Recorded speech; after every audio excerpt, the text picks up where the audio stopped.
wani ya zo zai karɓa addinin musulunci.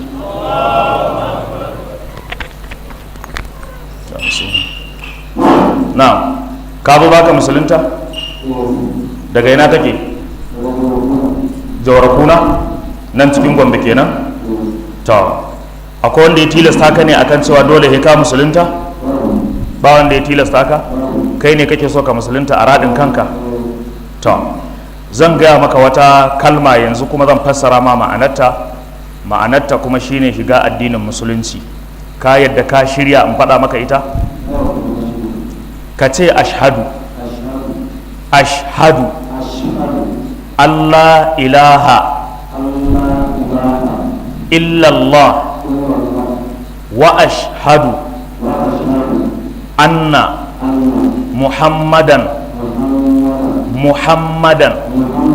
rasulullah. Masha Allah. Ma'anar wannan kalma shine ka yadda ba wanda ya cancanta abautawa bisa gaskiya da dacewa sai Allah kwaya ɗaya tak. Ka yadda da wannan magana? Ka yadda Allah shine abin bauta shi kadai? Annabi Isa ba Allah bane, Maryam ba Allah bace, Uzairu ba dan Allah bane, Annabi Isa ba dan Allah bane, Maryam ba matar Allah bace. Ka yadda Allah ba shi da ɗa, ba shi da mata, ba shi da jika, ba shi da ƙani, ba shi da yaya? Ka yadda da wannan? To yaddarka da wannan shine mai da kai musulmi. Wannan suna kake amsawa a da?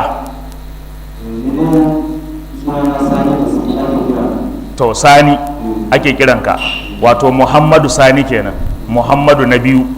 Dan dama an kaji an ce Sani, Salisu, Rabi'u, to ana nufin Muhammadawa ne. Muhammadu Sani, Muhammad na biyu, Muhammadu Awwal, Muhammad na farko, Muhammadu Rabi'u, Muhammad na hudu, shauransu haka musulmi sukan sa irin wannan sunayen.